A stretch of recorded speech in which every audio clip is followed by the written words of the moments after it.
mabuting balita ng ating Panginoon ayon kay San Juan. Papuri sa iyo, Panginoon. Pagkasabi ni Jesus ng mga panalangin ito, siya tumingala sa langit at ang wika, Ama, dumating na ang oras. Parangalan mo ang iyong anak upang mapangaralan ka naman niya, sapagkat pinagkalooban mo siya ng kapangyarihan sa katauhan upang magbigay ng buhay na walang hanggan sa lahat ng binigay mo sa Kanya.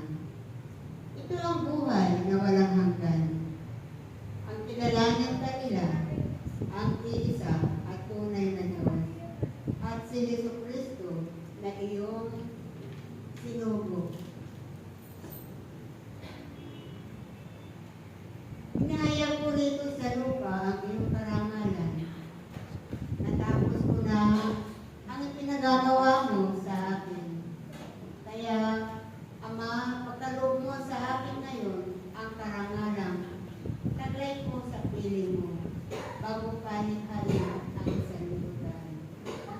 Ipinakilala kita sa mga taong binigay mo sa akin mula sa sanlibutan. Sila ay iyo, binigay mo sila sa akin, at tinupad nila ang iyong salita.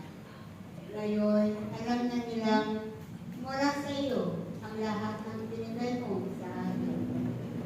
Sapagkat itinuro ko sa kanila ang lahat ng aking nabatid sa iyo at tinanggap naman nila. Natitiyak nilang ako'y galing sa iyo at naniniwala silang ikaw nga ang nagsugo sa akin. Itinadalangin ko sila, hindi ang sanlibutan, kundi ang lahat ng binigay mo sa akin, sapagkat sila ay iyo. Ang lahat ng sa akin at ang lahat ng iyo ay akin. At pararangalan ako sa mamagitan nila. At ngayon, ako'y papunta na sa iyo. Aalis na ako sa sanlibutan. Ngunit nasa sanlibutan pa sila. Amang banal, ingatan mo sila sa pamamagitan ng kapangyarihan ng iyong pangalan. Pangalan ibinigay mo sa akin upang sila ay maging isa kung paano tayo iisa. Mga kapatid, ito po ang mabuting balita ng ating Panginoon. Pinupuri ka namin, Panginoong Jesucristo.